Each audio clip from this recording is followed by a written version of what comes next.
Voilà, bonjour à tous et à toutes. Grâce à Dieu, on revient à notre séminaire Chai. Et c'est un sujet libre, mais en vérité, vous savez très bien qu'un sujet libre, c'est tout simplement parce que bon, j'ai pas voulu au départ, des jours à l'avance, fixer un sujet. Je trouve que la spontanéité apporte beaucoup plus que lorsque l'on est déjà coincé à l'avance dans une idée bien précise. Et le sujet que je voudrais évoquer avec vous aujourd'hui, puisqu'on s'approche du don de la Torah, c'est fin de semaine prochaine la fête de Shavuot, donc il nous reste quelques jours avant Shavuot. Le sujet que je voudrais évoquer, c'est le sujet de l'ego. C'est un sujet dont j'ai déjà beaucoup parlé, mais aujourd'hui on va en parler plus encore grâce à vos questions. Puisque comme vous le savez, j'attends avec impatience vos questions. Encore une fois, vous n'êtes pas obligé de suivre l'exposé que je fais. Vous pouvez poser des questions dans d'autres domaines aussi, puisque le sujet est un sujet libre. Mais malgré tout, je voudrais revenir sur un point important. Nos maîtres expliquent, de nombreux commentaires expliquent que finalement, tant qu'un homme est prisonnier de son ego, il vit dans l'illusion totale dans les deux sens. C'est-à-dire que non seulement il ne sait pas du tout qui il est, mais en plus, il n'a aucune vision réelle du monde. Il vit dans une illusion totale, comme dans un rêve. D'ailleurs, vous savez que le roi David nous a déjà transmis dans les psaumes cette notion où il dit qu'au moment de la délivrance, tous s'apercevront que, en hébreu, « Vayinu kecholmim », que toute l'histoire n'était que comme un rêve. Et les commentaires posent la question et ils disent, mais enfin, comment le roi David peut dire que toute l'histoire humaine n'était que comme un rêve, alors que on l'a vécu quand même, cette histoire. Et certains commentaires, ceux que je préfère, expliquent qu'en vérité, le roi David fait justement allusion à ce point, le point de l'ego. Que toute l'histoire humaine, finalement, est le résultat du culte de l'ego. Et c'est pour ça que c'est comme un rêve, parce que finalement, c'est qu'une illusion. Tous nos besoins, toutes nos envies, toutes les raisons pour lesquelles on se bat et on se fait du mal ou on fait du mal aux autres, tout ça, c'est le produit de nos fantasmes, de nos illusions qui sont la conséquence directe du culte de l'ego. Et moi, et moi, et moi. Au niveau individuel et multiplié par des milliards au niveau des peuples et au niveau des dirigeants des peuples. Et c'est pour ça que le roi David nous dit que toute l'histoire humaine n'aurait été qu'un rêve, en ce sens que toutes les choses pour lesquelles on s'est battu, toutes les choses pour lesquelles on a vécu, tout ce qu'on a désiré, tout ce qu'on a repoussé, tout ça était une pure illusion et on est passé complètement à côté de la réalité vraie, au point que l'histoire ne commencera véritablement qu'avec la délivrance finale, où l'une des choses les plus importantes que va réaliser le Mashiach, c'est de détruire l'ego qui est dans chacun d'entre nous et qui est surtout au niveau des peuples, des nations, des religions, des idéologies, des philosophies, que chacun se prend pour le meilleur, chacun pense qu'il est le seul à avoir compris et chacun veut imposer son ego aux autres. Et c'est pour ça que finalement, pendant des millénaires, l'histoire n'a pas commencé. Exactement comme quelqu'un rêve, et il a un cauchemar, et il se met à hurler, il se met à suer, mais quand il se réveille, il se rend compte que, même si effectivement il a ressenti des choses, qu'il a vécues, puisqu'il sue, il a eu peur, il a crié, mais ce n'était qu'un rêve. Même s'il a vécu ce rêve, au point que ça agit sur son corps, ce n'était qu'un rêve. Et le roi David nous révèle encore une fois dans les psaumes que toute l'histoire humaine n'est qu'un rêve. Azaïnu kecholmim, on se rendra compte qu'on n'a fait que rêver, on n'a jamais vraiment vécu. Maintenant, cette notion est vraie aussi sur le plan individuel. Tant qu'une personne est prisonnière de son ego, même s'il va vivre 80 ou 85 ans ou 90 ans ou plus, il se peut que toute sa vie soit un fantasme. Parce que l'ego nous fait vivre un fantasme jusqu'à ce qu'on arrive à s'en débarrasser. On n'a encore une fois aucune perception de ce que nous sommes, du pourquoi nous existons, ce que nous devons réaliser, et toute notre vision du monde est complètement fausse. On ne voit pas du tout ce qui se passe, on ne comprend rien à ce qui se passe, on ne fait que finalement interpréter notre manière à nous de voir le monde, qui n'est qu'une pure illusion. Ce qui veut dire que finalement, la raison véritable pour laquelle nous sommes descendus dans ce monde, c'est pour casser l'ego. Je vous ferai remarquer, je l'avais déjà fait de nombreuses fois, que vous imaginez bien que Moshe avait d'énormes qualités. D'après les maîtres des secrets, il possédait en lui les 10 sphirotes, les 10 attributs divins. Ça veut dire qu'il avait la qualité de la chokhma, de la sagesse, de la bina, de la compréhension. Il avait le chesed, il avait la bonté, il avait la gvura, il avait la force, il avait toutes les qualités représentées par les 10 attributs. Et pourtant, on s'aperçoit dans la Torah que quand la Torah nous parle de la qualité, même pas des qualités, de la qualité de Moshe, la seule et unique dont la Torah parle, c'est qu'il était le plus humble des hommes. Pourquoi il n'avait que cette qualité? Attends, je ne comprends pas, un homme qui a eu le courage d'affronter Pharaon et de savoir qu'à chaque milliardième de fraction de seconde, il mettait sa vie en danger, c'est aussi une qualité incroyable, un courage, un don de soi pour le peuple juif absolument incroyable. Il s'est mis en danger, il a affronté le plus grand de tous les dictateurs de l'histoire humaine pour pouvoir sauver son peuple. C'est pas une qualité fabuleuse, pourquoi la Torah n'en parle pas? Et quantité d'autres qualités. Quand il est monté sur le mont Sinaï, la Torah nous dit, bon, je ne sais pas à quel niveau il faut le prendre, mais qu'il n'a pas mangé, il n'a pas dormi pendant 40 jours. C'est pas un acte de sacrifice incroyable pour pouvoir amener la Torah au peuple juif, donc un acte de chesed, de bonté incroyable. Et quantité d'autres choses. Il avait donc toutes les qualités. Pourquoi la Torah ne parle que de l'humilité? Parce que l'humilité, c'est le symbole de la destruction de l'ego. Et la Torah ne retient que cette qualité, parce que finalement la Torah ne parle que de la qualité pour laquelle l'homme est venu dans ce monde. Parce qu'en vérité, on peut avoir toutes les autres qualités et malgré tout avoir l'ego. Un homme peut être un homme très bon, très généreux, mais c'est d'une certaine manière pour flatter son ego, parce que les gens vont parler de lui. Un homme peut être très courageux, très fort, mais c'est pour pouvoir avoir la décoration du meilleur soldat ou du meilleur officier, pour que l'histoire parlera de lui. Un nouveau Alexandre le Grand, ou peu importe. Un nouveau Hercule.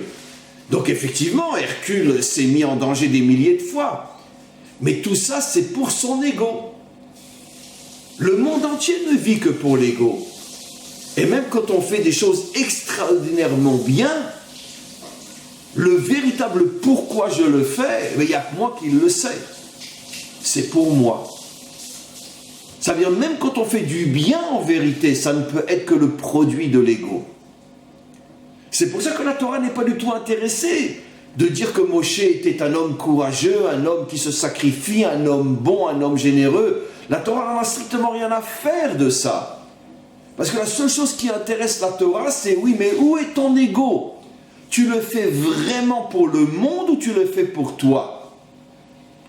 Et 100% des hommes, tout ce qu'ils font, ils le font pour eux-mêmes. Le seul et unique dans toute la Torah sur lequel il est dit qu'il n'avait plus d'ego, il était le plus humble des hommes, c'est Moshe Rabbeinu. Et c'est la raison pour laquelle il a reçu la Torah et l'a transmise. De là, on comprend quelque chose d'extraordinaire aussi, dont je parle constamment. Ce que j'appelle la religion, qui sont toutes des fausses religions. Tant qu'un homme a de l'ego, toute sa perception de Dieu est un pur fantasme. C'est pour ça que je ne cesse de dire que toutes les religions, toutes les idéologies, toutes les philosophies ne sont que des illusions. Comme Marx disait, l'opium des peuples. Pourquoi? Parce que qui me garantit que les hommes qui ont dévoilé ce qu'ils ont dévoilé n'étaient pas eux aussi prisonniers de leur ego?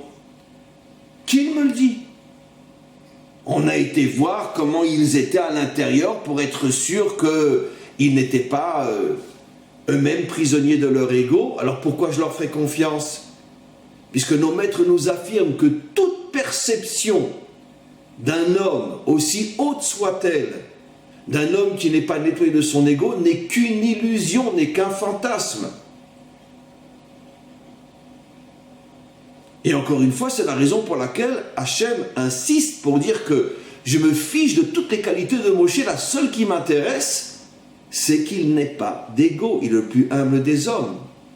Je vous signale qu'il y a 3 personnages dans la Torah, et vous verrez, c'est extraordinaire, qui justement sont définis comme des gens qui ont tué leur ego.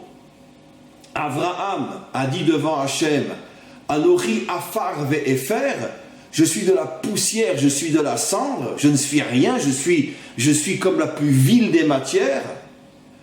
Moshe Rabbeinu a dit Venachnouma, je ne sais même pas me définir, je ne suis qu'une question, je n'ai aucune réponse à ce que je suis. Est-ce que je suis intelligent? Est-ce que je suis bon? Est-ce que non? Je ne sais même pas qui je suis une question sans réponse. Et le roi David qui dira Anochi tolad velo ish, dans les psaumes, je suis un vermisseau, je ne suis même pas un être humain. Et regardez, pourquoi ces 3-là? Parce que chacun représente quelque chose de fondamental. Abraham, le créateur d'une nation, Moshe, le donneur de la Torah, et David, la royauté. Ça veut dire que chacun a apporté une des 3 dimensions qui construisent un peuple, la racine d'un peuple, d'où vient-il, Abraham?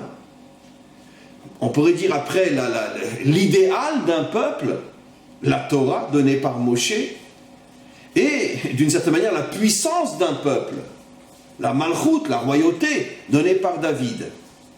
Et les 3 personnages ont en commun que les 3 refusent de se définir comme un être humain. Je suis de la poussière, je suis de la cendre, dit Abraham. Je ne sais même pas qui je suis, dit Moshe. Je suis au plus un lézard. Tolaat, c'est un vermisseau, je sais pas, bon, il y a un autre mot, un lézard. Je suis Véloï, je n'ose même pas dire que je suis un homme, dit le roi David. Donc, casser son ego. Maintenant, la question est, comment un homme peut être sûr qu'il casse son ego? Parce que finalement, comment je peux savoir? Si je suis quelqu'un de très bien, très gentil, très généreux, si je passe mon temps à aider les autres, je peux très bien tomber vite dans l'illusion de croire que j'ai cassé mon ego. Alors, comment je peux être sûr que je n'ai plus d'ego? Rabbi Nachman révèle un point fabuleux. Et là, c'est un test que l'on peut tester tous les jours. Si quelqu'un subit une humiliation, une humiliation, on vient, on l'humilie, on le critique, on le blesse, sans aucune raison, ou celui qui l'humilie, qui le blesse, se fait des idées sur lui et l'accuse d'être ce qu'il n'est pas, et qu'il se tait, il ne répond pas, il comprend que ce qu'il est en train de traverser, c'est un signe d'Hachem pour l'aider à casser son ego, et qu'il ne répond pas, et qu'il ne tient aucune rigueur, aucun sentiment de vengeance et de haine ou de colère à l'égard de celui qui injustement l'a humilié et critiqué, c'est la preuve que lui est en train de casser son ego. C'est le seul test possible, dit Rabbi Nachman, pour être sûr que l'on travaille sur son ego. Si je suis l'homme le plus généreux de la terre, je suis l'homme le plus courageux de la terre, je suis l'homme qui est prêt à me sacrifier 1000 fois pour les autres, et encore et encore et encore, ce n'est absolument pas la preuve que j'ai cassé mon ego. Mais si quelqu'un vient, et précisément quand je suis quelqu'un de bien, qui fait des choses bien, et que quelqu'un vient, ou que de nombreuses personnes viennent, et m'humilient, me rabaissent, me critiquent, et que je sais que toute la vision qu'ils ont de moi est fausse, et que je ne réponds pas, j'accepte l'humiliation et je ne cherche pas à me venger, je ne cherche pas à reprendre le dessus, j'accepte les choses, c'est la preuve que je tue mon ego. C'est la seule preuve qu'on a. Et je dois encore une fois, je me répète, comprendre que c'est Hachem qui me fait ce cadeau incroyable pour m'aider à sortir de tous les fantasmes et de toutes les illusions dans lesquelles vive l'humanité tout entière et de rentrer dans la vraie réalité, de voir le vrai monde, de savoir qui je suis et de vivre comme un solitaire dans un monde de rêve où je serai l'un des rares à vivre la vraie vie. Et tout le monde vit dans une illusion, tout le monde vit dans un fantasme, et moi j'ai cassé mon ego et je commence à rentrer dans la vraie vie. Rabbi Nachman va beaucoup plus loin encore. Il dit à quoi ressemblent toutes les critiques qu'un homme bien traverse dans sa vie. C'est comme de l'eau que l'on verse sur une graine pour la faire pousser. Regardez jusqu'où il va. Une graine qui est dans le sol, comme on le sait, pour qu'elle se transforme en plante, en arbre, elle a besoin d'eau. Sans eau, elle ne pourra pas pousser. Et il va jusqu'à nous dire que toutes les insultes et toutes les critiques qu'un homme traverse dans sa vie, c'est de l'eau que Hachem lui verse pour l'aider à grandir, pour l'aider à pousser, pour l'aider à sortir d'en dessous la terre et de s'élever, de devenir une créature, un être véritable. Ça veut dire qu'en vérité, on devrait dire merci à chaque personne qui nous critique. Encore une fois, je ne parle pas que l'on critique un voyou, un homme corrompu ou le dirigeant d'un pays. Vous avez compris, je blague. Je blague pas. Parce que cela, c'est évident qu'on peut les critiquer. Parce que cela, évidemment que la critique, elle est fondée.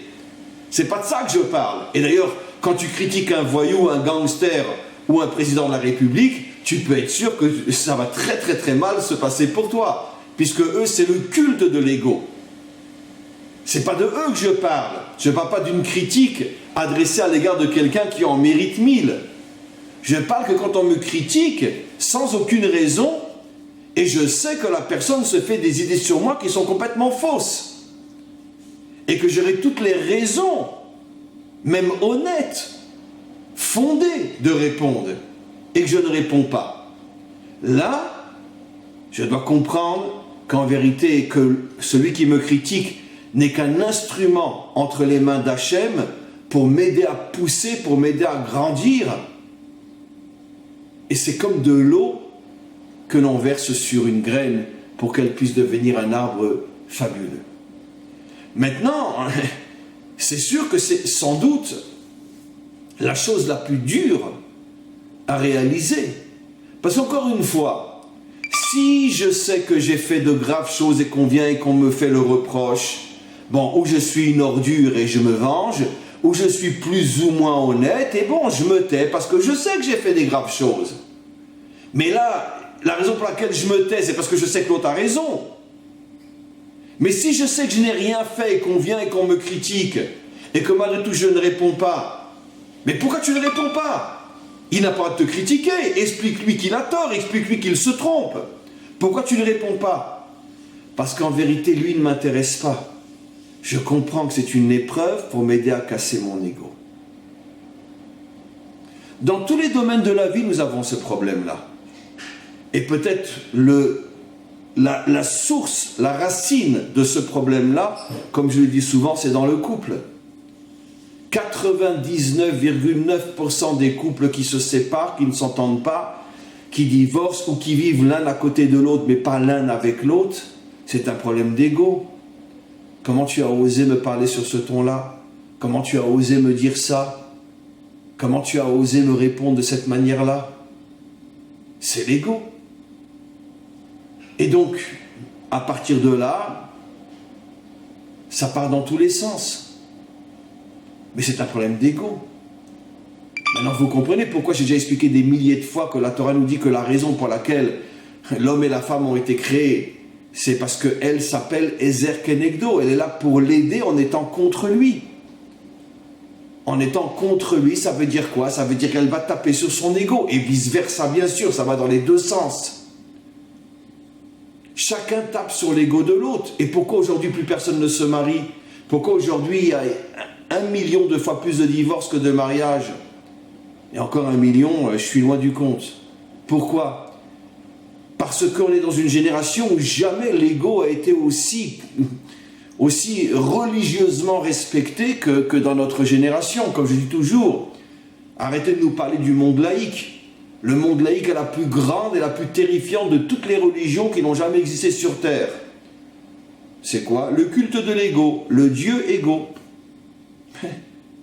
Ça n'existe pas un monde sans religion. Ça n'existe pas. Impossible qu'un homme n'ait pas foi en quelque chose. Et dans le monde soi-disant laïque, la religion, c'est le culte de l'ego. Le Dieu égo, et moi, et moi, et moi. Ça a toujours existé, mais dans notre monde laïque, pire que jamais. Et c'est pour ça qu'il n'y a jamais eu autant de divorces, autant de gens qui ne se marient pas que dans notre génération. Parce que dans notre fond intérieur, on a peur de la confrontation avec l'autre. Donc on ne veut pas se lier avec quelqu'un, parce que comment qu'on va le supporter après? Il y aura trop de tension. Et moi, je ne supporte pas qu'on me touche à mon ego. Donc en vérité, la seule et unique chose qu'un homme doit faire sur terre pour véritablement devenir un homme qui existe réellement, Rabbi Nachman va jusqu'à dire que quelqu'un qui a de l'ego, il n'existe pas. C'est-à-dire que pas seulement toutes ces pensées, toutes ces paroles, toutes ces actions sont de l'illusion, même lui n'existe pas. C'est-à-dire qu'il n'existe pas. Il croit qu'il existe, il se touche, il croit qu'il existe, mais même lui n'existe pas. Et encore une fois, l'exemple du rêve est excellent, comme le dit le roi David. Parce que dans un rêve, je vois quelqu'un qui vient pour me tuer, j'hurle. Mais c'était qu'une illusion, et pourtant j'ai hurlé. J'ai hurlé, j'ai eu peur, j'ai eu des sentiments réels, un ressenti réel. Mais ce n'était qu'une illusion. Ce qui veut dire, vous imaginez que là, je suis en train de vous parler, je me touche, j'ai l'impression que j'existe, et peut-être que je ne suis qu'une illusion. Dites-moi, vous savez ce que nos maîtres nous disent? Nous, on croit qu'il y a 7 milliards de personnes sur Terre. C'est même pas sûr qu'il y en ait 10. Mais je vais donner un exemple très simple. Très très simple. Imaginez-vous que vous êtes dans un endroit où des projecteurs vous envoient des images de gens qui semblent être à côté de vous. C'est possible aujourd'hui au niveau de la technologie. Je peux très bien être là et un projecteur va créer une image à côté de moi de quelqu'un que j'ai l'impression qu'il est... Tant que je ne le touche pas et que je ne me rends pas compte que c'est du virtuel, je peux croire que c'est du réel. Eh bien, nos maîtres, il y a des millénaires, vont jusqu'à nous dire que tout ce qu'on croit en vérité être la population du monde, c'est en vérité une pure illusion. Les seules véritables créatures qui sont véritablement dans ce monde, c'est ceux qui n'ont plus d'ego. Vous imaginez qu'on peut vivre toute une vie, avoir des ressentis, des larmes, des joies, des moments de bonheur, des moments de peine, et puis que quand arrive le dernier jour, on se rend compte que finalement on n'a jamais existé. C'est dur à accepter, hein. C'est dur. C'est pour ça que finalement, d'une autre manière, le seul et unique critère, la seule et unique preuve de deux personnes qui existent véritablement, c'est au niveau d'un couple parfait. Quand je dis parfait, je n'ai pas dit qu'il n'y a pas de dispute, je n'ai pas dit qu'il n'y a pas de querelle et de tension, mais ils arrivent toujours à les surmonter. Et ils vivent l'un avec l'autre et pas l'un à côté de l'autre. C'est la seule unique garantie sur Terre qu'on existe véritablement. Sinon, on n'est qu'une illusion. Et on aurait une idéologie qui serait une illusion. On aurait une religion qui serait une illusion. On aura un Dieu qui serait une pure illusion. On aura des envies qui sont de pures illusions. On aura des joies et des tristesses qui ne sont que pure illusion. On ne vit que dans l'illusion. Voilà ce qui va se passer. Alors maintenant, avant d'arriver à vos questions, vous comprenez maintenant mieux pourquoi les 7 semaines qui séparent la sortie d'Égypte, Pessah, du don de la Torah, Shavuot, correspondent à 7 qualités sur lesquelles il faut travailler. Mais la dernière qualité qui correspond à la dernière semaine, on va rentrer dans la dernière semaine mercredi soir, jeudi, la dernière semaine avant le don de la Torah, c'est la qualité de la Malchut, mot à mot la royauté. Et c'est la dernière qualité. Et on sait très bien ce que nos maîtres nous expliquent, que quand il y a un énoncé, un parcours, la dernière étape, c'est la finalisation, le but, le pourquoi qu'il fallait atteindre.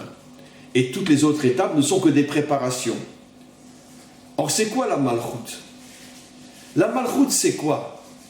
Prenons-le même dans le sens le plus simple, pas comme j'explique toujours, celui qui défonce les obstacles, etc. Mais d'abord à un niveau simple. Un roi, c'est quelqu'un qui a une certaine importance, qui a un pouvoir. Pourquoi c'est la dernière des qualités, le but de toutes les qualités? C'est fabuleux. C'est qu'en vérité, comment qu'on peut savoir? Parce que là, si je n'avais pas dit ce que je vais dire maintenant, je pense que vous auriez tous mal compris ce que j'ai dit. Comment je peux savoir que je n'ai pas d'ego? Si je frôle les murs quand je marche, je baisse la tête, comme ça, je vis comme un moine dans un monastère? Non. Quand j'ai la réussite, quand j'ai un certain pouvoir, quand je brille, et que malgré tout, je suis arrivé à ne pas me prendre du tout au sérieux, au point que malgré ma réussite, malgré mon pouvoir, malgré ma lumière, si quelqu'un vient et me critique, et même s'il a complètement tort, je ne l'entends même pas, ça ne me fait rien, ça ne me bouge pas. Comme dit le proverbe français, les chiens aboient et la caravane passe. Et moi j'explique toujours, c'est justement pour que la caravane puisse passer, il faut que les chiens aboient. C'est la critique qui te permet d'avancer. Ça veut dire que si j'ai des qualités et que malgré tout je ne me prends pas au sérieux, ça c'est la preuve que j'ai tué mon ego. Mais si je suis pauvre, si je suis bête, si je frôle les murs et que je baisse la tête, il n'y a aucune preuve que tu n'as pas d'ego. C'est ce que le roi Salomon a dit dans Michelet, dans les Proverbes. Il le dit, je le traduis en français, il dit une chose extraordinaire. Comment un homme peut savoir qu'il est humble quand il est fort, riche, puissant, qu'il a tout pour devenir un monstre d'ego et qu'il reste humble? Là, tu peux être sûr qu'il a réussi sa vie. C'est pour ça que la dernière des qualités est la Malchut. Qu'est-ce que ça veut dire à mon niveau, à moi? Je ne serai jamais un roi, ni vous. Ça veut dire que Malchut dans le sens que si j'arrive à une certaine réussite dans ma vie, au point que les autres me voient comme quelqu'un de grand, de fort, et que malgré tout, je ne me prends absolument pas au sérieux, ça c'est la preuve que j'ai réussi ma vie, et que ma vie est une vraie vie. Ce qui veut dire que l'humilité, mes amis, c'est pas frôler les murs avec la tête baissée. Non, non, non. La Torah ne veut pas faire de nous des curés ou des rabbins. Non. La Torah veut faire de nous des hommes forts, puissants, intelligents, brillants, qui réussissent, mais qui en même temps, se voient comme moins que rien. Comme s'ils n'existaient pas. Tellement ils ne se prennent pas au sérieux. Et bien dites-moi, Abraham, c'était pas un géant? Et il a dit, je suis de la poussière. Moshe, c'était pas un géant? Et il a dit, je sais même pas qui je suis. David, c'était pas un géant? Et il a dit, je suis comme un reptile, je suis même pas un homme. Ça veut dire que, ici, on comprend encore une fois quelque chose d'extraordinaire. La grandeur au niveau qualité d'un homme, c'est d'être à la fois tout en haut et de se voir comme étant tout en bas. C'est ce qu'il y a le plus difficile à atteindre. Parce que quand je suis un homme extrêmement intelligent, extrêmement riche, extrêmement fort, extrêmement connu, tout le monde parle de moi, comment voulez-vous que je puisse ressentir que je ne suis rien? C'est très très dur. C'est pour ça que je comprends ce que nos maîtres nous disent, que sur 7 milliards de personnes qu'on voit autour de nous, il y en a peut-être 10, même pas, qui sont des vrais vivants dans ce monde. Tout le reste sont des illusions qui bougent. De pures illusions qui bougent. Ils n'ont jamais existé, ils ne sont pas dans ce monde. C'est du virtuel. Incroyable. Incroyable. Et c'est pour ça, et je reviens sur cette idée et je termine, que le test fondamental pour savoir si oui ou non on est en train de tuer notre ego, est-ce que tu acceptes la critique? Est-ce que tu acceptes les reproches? Est-ce que tu acceptes qu'on t'humilie et que tu ne réponds pas parce que tu as compris c'est un test pour tuer ton ego? Et précisément quand ceux qui t'humilient n'ont aucune raison et aucun droit de le faire parce qu'ils se trompent totalement. Là, c'est la preuve que tu tues ton ego et tu vas devenir comme une graine qui va se transformer et devenir un arbre fabuleux, un arbre somptueux. Voilà, on va passer à vos questions maintenant, mes amis.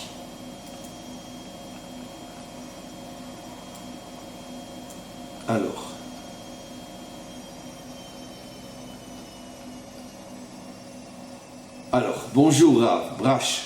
Connaître son mazal peut aider à casser son ego, qu'en pensez-vous? Soyez un petit peu plus clair, cher ami, parce que je n'ai pas bien compris ce à quoi vous faites, vous, allusion quand vous parlez de mazal. Reposez-moi la question, parce que j'ai du mal à comprendre. Christine Bruno, mais l'ego n'est-il pas aussi un moyen et non une fin? Un ego construit. J'ai pas de chance ce matin parce que à nouveau j'ai pas compris la question. Alors ou je suis très fatigué ou c'est vous qui n'êtes pas suffisamment clair. Mais je n'ai pas compris, Christine, la question, l'ego un moyen et non une fin. Julie, bonjour Rav. Est-ce que vous connaissez les Near Death Experience, expérience de mort imminente? Ça change notre vision de la vie. Ouais, j'ai vraiment pas de chance ce matin parce que là aussi j'ai pas bien compris. Non, je ne connais pas cette expérience qui s'appelle expérience de mort imminente et je ne sais donc pas en quoi ça change notre vision de la vie. On continue. Espinoza, bonjour Rav. Il y a un débat sur le monde après Mashiach dans le Talmud et entre Rambam et Ramban et Ravad. Qu'en pensez-vous? Le monde continuera normalement ou y aura-t-il des miracles et des choses qui vont au-delà de la nature? Alors, je vais vous donner mon point de vue à moi, et avec beaucoup d'ego, je vais vous dire c'est moi qui ai raison. D'accord? Celui qui s'imagine, cher ami, que quand le Mashiach va venir, on va tous se retrouver au Martinique ou en Guadeloupe avec les pieds dans le sable, avec un parasol, et puis ça y est, on est au paradis. Je veux dire, j'ai même pas de mots pour lui répondre, tellement il est en dessous même on peut même pas dire que c'est un imbécile, même pas que c'est un idiot, il n'a même pas commencé à exister. J'ai dit tout le contraire. Toute l'histoire humaine depuis la faute de Adam n'est qu'une pure illusion. Nous n'avons même pas encore commencé l'histoire humaine. On ne vit que dans du virtuel, qui fait mal, qui nous fait souffrir, qui nous apporte aussi des joies, comme quelqu'un qui rêve et qui se retrouve sur une île déserte et qui il se met à rire dans son rêve, et il kiffe dans son rêve, mais ce n'est qu'un rêve. L'histoire humaine va commencer précisément avec la venue du Mashiach. Et on se rendra compte qu'on a perdu des millénaires d'illusions. Maintenant, l'histoire humaine va commencer, mais la vraie. Et on n'a pas été créé pour se faire bronzer sur une île en plein Pacifique. Je voulais que je vous dise, mais rien que de penser que je pourrais me retrouver dans le paradis avec de la lumière toute la journée et plus d'épreuves, plus de difficultés, plein d'affaires, mais je préfère qu'on me mette en enfer. Oui, je le dis, je préfère qu'on me mette en enfer. Mais vous imaginez, pendant l'éternité, on va se faire bronzer on va se faire bronzer par la lumière divine. Mais comment qu'on pourrait imaginer que le bon Dieu nous fasse un sale coup pareil? Toutes ces inventions de paradis sont les inventions de toutes les fausses religions. Il n'y a pas de paradis. C'est une pure illusion. L'homme a été créé pour travailler. L'homme a été créé pour se dépasser. L'homme a été créé pour se surpasser. L'homme a été créé pour faire des efforts. Et, cher Espinoza, je vais vous rapporter, vous savez, c'est peut-être un petit peu prétentieux pour un cours sur l'ego, mais ça fait des années que je le dis. Je ne sors jamais un mot de ma bouche quand j'enseigne qui n'a pas une source dans la Torah. Tout ce que je dis est marqué dans le Talmud. Nos maîtres nous disent Talmidei chachamim en lahem menucha lo ba'olam hazeh velo ba'olam haba shene'emar vayilchu michail el chail. Je traduis. D'accord? Les hommes authentiques n'auront jamais de repos, ni dans ce monde, ni dans l'autre monde, car ils iront de combat en combat. Mais vous vous rendez compte ce que nos maîtres nous disent? Ni dans ce monde, ni dans l'autre monde, car ils iront de combat en combat. Quoi, quand le Mashiach va venir, on va continuer à se battre? Mais drôlement, parce que dans ce monde, tu as combattu, mais dans un monde d'illusion. Mais dans l'autre monde, tu vas te battre, mais dans un vrai monde. Le paradis n'existe pas et n'existera jamais. La pire des choses que le bon Dieu pourrait nous faire, d'accord, c'est de nous mettre au paradis. Laissez toutes ces bêtises-là pour toutes les religions, pas pour la Torah. L'homme a été créé pour être un héros, pour être un homme vrai, authentique, qui doit affronter des difficultés et qui doit les surmonter et avancer vers une autre difficulté, la surmonter et avancer, et ceci pour l'éternité. Tout celui qui vous parle de paradis, qu'il soit juif ou non juif, est un charlatan. Le paradis n'a jamais existé, il n'existe pas et n'existera jamais. Dieu a créé l'homme pour que, pour l'éternité, il soit un combattant qui avance, qui fonce et qui défonce. Maintenant, le projet va devenir de plus en plus sublime, de plus en plus extraordinaire. C'est pour ça qu'on va devenir des hommes gigantesques. On ne peut même pas imaginer ce qu'on sera quand on va enfin rentrer dans la réalité vraie. Mais le paradis, d'accord, c'est uniquement pour la religion opium. Et pour tous ces hommes du faux Dieu qui nous saoulent depuis des millénaires avec leurs mensonges. Et grâce à Dieu, bientôt on se débarrassera de toutes les fausses religions et on rentrera enfin dans la vraie relation avec le vrai Dieu.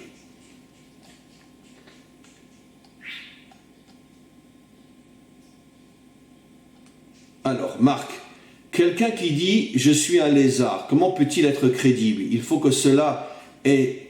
Il faut qu'il ait une personnalité très forte, une idée de lui-même au-dessous de la normale, n'est-ce pas? De l'ego également, peut-être même un ego surdimensionné. Ouais, j'ai du mal à comprendre. Je ne sais pas ce qui m'arrive ce matin. Quelqu'un dit « je suis un lézard ». Comment donc David peut-il être crédible? Non, j'ai compris. Non, non, non, parce que justement, quand quelqu'un dit « je ne suis rien », c'est parce que justement il sort de son ego. C'est-à-dire qu'il se met au niveau de la grande image. Donnons un exemple. Même si David était immense par rapport à Moshe, c'est sûr qu'il ne lui arrivait pas à l'ombre de sa chaussure. Dans beaucoup de domaines en tous les cas, pas dans le domaine de la royauté, puisque Moshe n'était pas un roi et David était un roi, mais dans d'autres domaines. David n'a pas reçu la Torah directement d'Hachem. Moshe n'a jamais eu David n'a pas reçu la Torah directement d'Hachem. Donc par rapport à Moshe, dans ce domaine-là, il ne commence même pas à exister. David n'a pas eu à affronter un homme redoutable, dictateur aussi incroyable que Pharaon. Moshe oui, David non. David aussi a affronté des gens terribles, mais pas de la dimension d'un Pharaon. Et surtout en tant qu'esclave, en tant que représentant d'un peuple esclave, où il suffit de faire comme ça, ils disparaissent tous. David, lui, s'est battu contre des ennemis très puissants, mais il avait une armée. C'était pas un peuple d'esclaves. Donc, David, par rapport à Abraham, qui a tout commencé tout seul, il était seul au monde quand il a commencé à découvrir et à dévoiler le vrai Dieu. Dans ce domaine-là, il ne lui arrive pas à l'ombre de sa chaussure. Ça veut dire, encore une fois, c'est quoi l'ego? C'est que je ne vois que moi, dans ma génération, tel que je suis, le plus grand. Mais si tu as la grande image, tu te rends compte que tu n'es rien. Que tu n'es rien. Parce qu'il y en a des milliers d'autres qui, dans différents domaines, tu ne peux même pas te comparer à eux. Et qu'on arrête aussi avec cette stupidité insupportable et mensongère de croire que le Messie, ça va être un petit Dieu. Le Mashiach sera très grand dans son domaine, mais dans d'autres domaines, ce ne sera pas le plus grand. Je ne cesse de l'enseigner et vous le verrez. Vous le verrez un jour. Qu'est-ce que je veux dire par là? Ça veut dire que même le Mashiach lui-même, dans d'autres domaines, il prendra conseil auprès d'autres personnes qui, dans ces domaines-là, sont plus grands que lui. Le Mashiach sera le plus grand médecin de sa génération? Non, il y aura des médecins plus grands que lui. Ce sera le plus grand sage de sa génération? Non, c'est faux. Même le roi David avait un maître qui était beaucoup plus grand que le roi David. Chaque homme a été créé, mes amis, pour une spécificité dans laquelle c'est sa mission. Alors s'il s'enferme uniquement dans son ego, c'est ça l'ego, c'est que je ne vois que ma mission dans laquelle je suis très grand. Mais si je garde la grande image, je m'apercevrai qu'il y a des tas de gens qui dans d'autres domaines sont infiniment plus grands que moi, et moi je n'arrive pas à l'ombre de leurs chaussures. Donc quand le roi David dit « je suis un lézard », ça veut dire quoi? Pas par rapport à son rôle en tant que roi, car il sait très bien que dans son rôle en tant que roi, il est très grand. Mais l'homme n'a pas été créé que pour être un roi. Il y a des milliers d'autres fonctions dans lesquelles des milliers d'autres hommes sont beaucoup plus grands que moi. Et c'est ça ce qui amène dans l'homme l'humilité. De comprendre que dans ton domaine, tu es très bon. Mais dans d'autres domaines, tu es loin d'être le meilleur. Comme je dis souvent, un Rav, par exemple, qui enseigne la Torah, bon, mais dans ce domaine-là, c'est son métier, il est très fort, mais dans d'autres domaines, il n'arrive peut-être même pas à l'ombre de la chaussure, même d'un non-juif, même si lui, il est Rav de Torah. Parce que peut-être que dans d'autres domaines, même un non-juif qui n'a rien à voir avec la Torah, qui ne l'a jamais étudié, dans d'autres domaines, est peut-être 100 fois plus grand que lui. C'est ça l'humilité véritable. C'est ça l'annulation de l'ego. D'avoir toujours la grande image devant les yeux. De ne pas se restreindre uniquement à ma mission, ma réussite, ma fonction. De comprendre que toi, c'est cette fonction et d'autres, c'est une autre fonction. Et dans leur fonction, ils sont beaucoup plus grands que toi. Et quelle est la fonction la plus importante? T'en sais rien. Te dis pas que ta mission est la plus importante de toutes. David n'aurait jamais pensé qu'il était plus important que Moshe. Comme Moshe ne pensera jamais qu'il est plus important que David. Moshe se dit « je suis nul devant David » et David dit « je suis nul devant Moshe ». Donc c'est ça encore une fois la destruction de l'ego. De sortir de cette perception trou d'aiguille de l'existence. Il n'y a pas que moi. Et dans d'autres domaines, je ne suis même pas un lézard, je ne suis rien, je n'ai même pas commencé à exister. On continue. Christine, Paro, force immense de l'ego créé par Hachem, nous fait sortir de l'Égypte. Oui, Pharaon, c'est le culte de l'ego par excellence. Il se faisait passer pour un dieu. Quand il allait faire ses besoins, il se cachait pour qu'on sache, pour qu'on puisse penser que ce n'est pas un homme, bien sûr. Alain et Esther, nous vivons dans un monde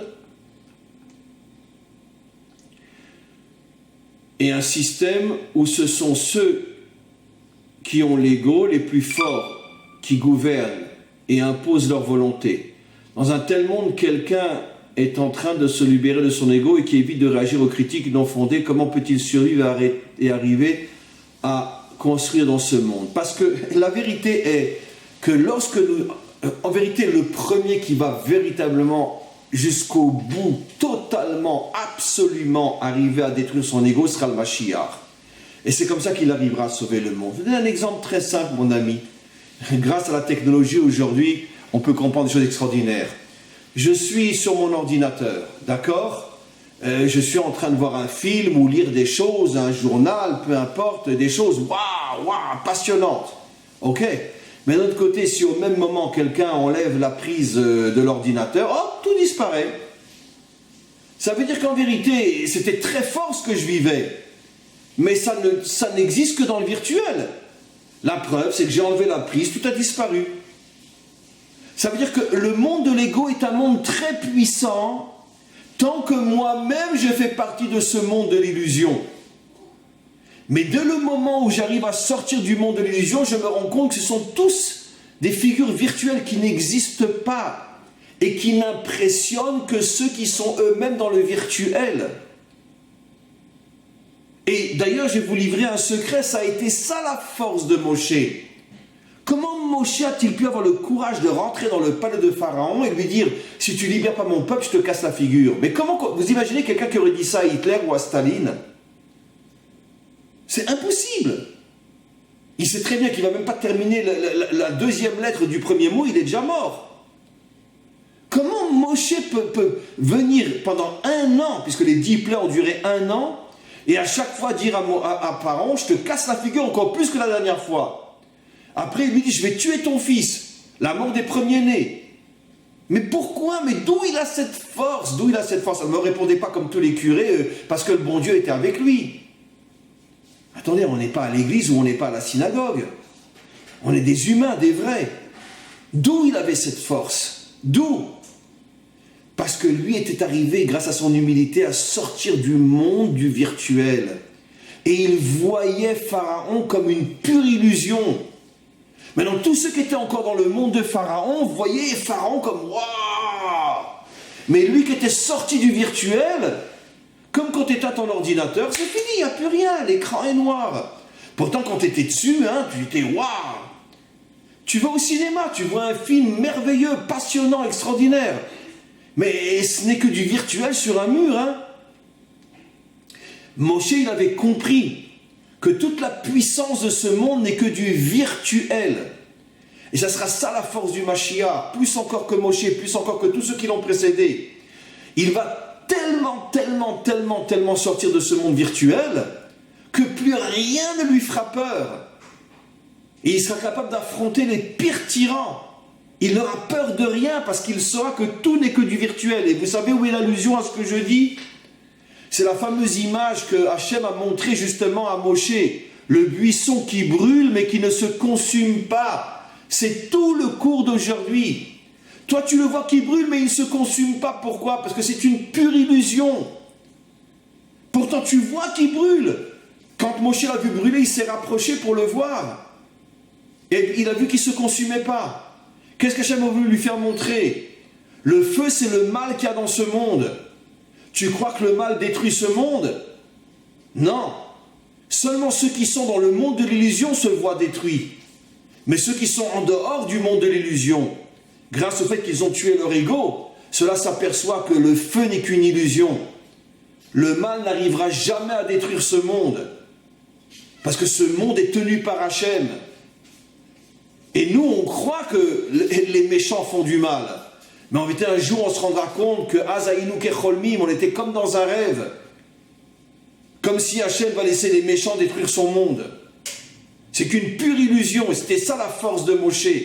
C'est pour ça qu'il a tenu tête à Pharaon. Et qu'il n'avait pas peur des menaces. Parce qu'il savait qu'il suffit qu'il débranche la prise et Pharaon disparaît. Il ne tient que grâce à une énergie qui lui donne l'impression d'exister. Et tant que tu es dans l'ordinateur, effectivement, tu es impressionné. Mais dès que tu sors de l'ordinateur, tu aperçois que c'était uniquement du virtuel. Voilà la véritable force des hommes authentiques.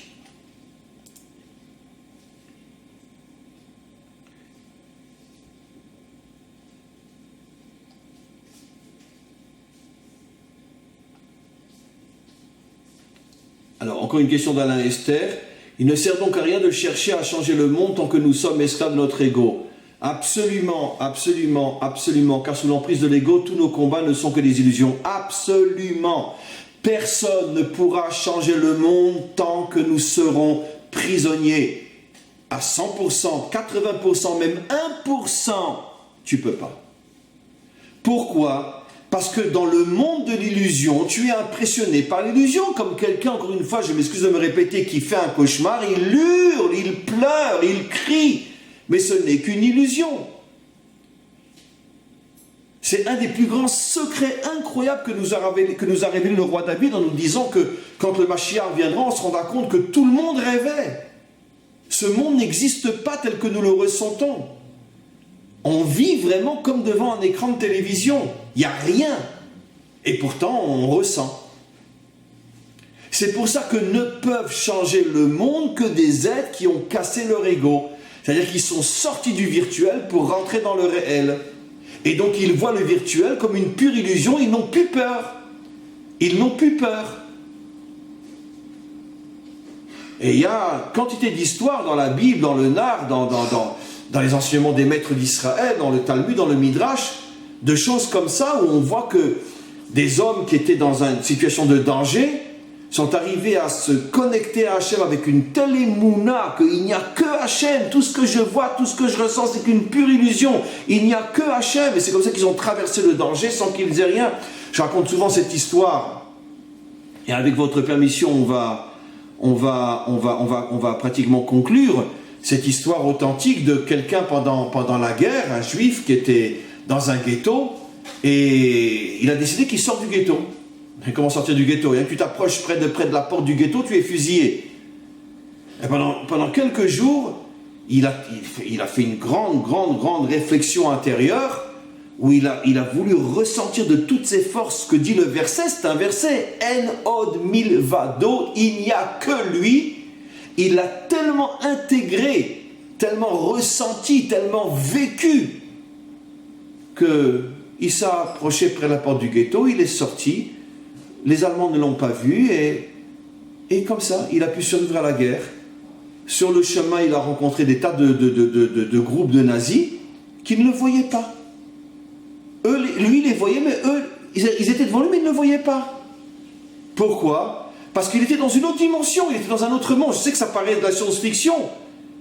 Et vous me connaissez, je suis quelqu'un de très réaliste, je ne suis surtout pas un mystique, ni un moustique. Mais ça, j'y crois.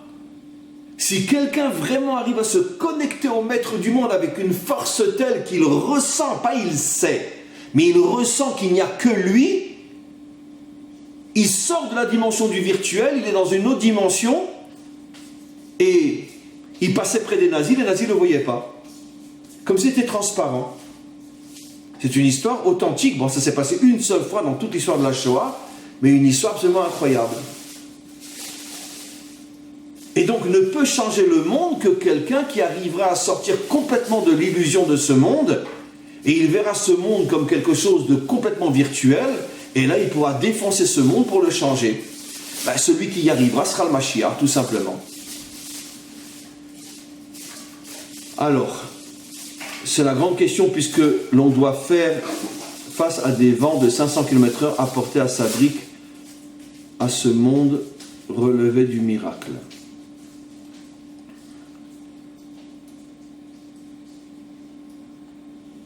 Voilà, mes amis, on va arrêter pour aujourd'hui. Merci beaucoup pour vos questions qui étaient très fortes. Je pense qu'on a, personnellement, je vous dis très sincèrement, mais vraiment, moi, ce cours m'a renforcé. Et vous savez, je veux dire, un vrai enseignant, et c'est pas un professeur d'université qui transmet de la connaissance. S'il ne vit pas et s'il ne se renforce pas avec ce qu'il dit, alors c'est pas de la Torah qu'il enseigne, c'est uniquement de la Bible ou de la connaissance. Moi, ce cours m'a beaucoup renforcé et vraiment, c'est un cours à réécouter parce que c'est un cours qui est très important de comprendre que finalement, l'ego nous fait vivre dans une dimension qui n'est pas réelle, dans laquelle vivent pratiquement 7 milliards de personnes, et celui qui arrive à casser son ego rentre dans la vraie vie, dans la vraie réalité, et arrive à percevoir ce monde comme une telle illusion que plus rien ne l'impressionne, plus rien ne lui fait peur, et il traverse le monde en ne voyant, n'entendant plus rien. C'est peut-être ça aussi ce à quoi fait allusion Rabbi Nachman, lorsque Rabbi Nachman dit que quand on vient et on t'humilie, tu ne réagis pas, parce que finalement j'y ai même pas pensé, mais vous voyez que moi, même dans mon cours, je finis par comprendre des choses, que finalement, je comprends que c'est ça ce que veut dire Rabbi Nachman, quand il dit que quelqu'un se fait humilier, il ne répond pas pourquoi. Mais parce qu'il sait qu'il est humilié par une illusion qui n'existe pas. Je ne vais pas me révolter contre du virtuel. Je viens grâce à ce cours de comprendre le véritable sens que dit Rabbi Nachman. Si je ne réponds pas, c'est que j'ai cassé mon ego. Si j'ai cassé mon ego, donc automatiquement, moi je suis dans le vrai monde. Et celui qui m'humilie, lui, est dans l'illusion. Donc comment je vais réagir à du virtuel? C'est comme si vous êtes en train de regarder un film et puis qu'il y a quelqu'un dans le film qui pointe sur les spectateurs son revolver. Ben, qui c'est qui va se lever et partir? On sait très bien que c'est une illusion, c'est une image. Il n'existe pas, il ne peut rien faire. Il n'existe pas. Si ça se trouve, l'acteur est mort déjà depuis 50 ans. Si vous voyez un film de John Wayne, un western de John Wayne, ça fait des décennies qu'il est mort. Donc vous n'allez pas avoir peur quand il pointe le pistolet sur vous. Et bien c'est ça ce que dit Rabbi Nachman. C'est que si tu es un homme réel, comment tu peux avoir peur de quelqu'un qui n'est qu'une illusion? Donc tu deviens un géant de force. Et c'est exactement ce que j'ai expliqué tout à l'heure. C'est que quand tu tues ton ego, tu deviens un vrai géant. Et c'est ça la grandeur. On ne te demande pas de tuer ton ego pour devenir un rien du tout.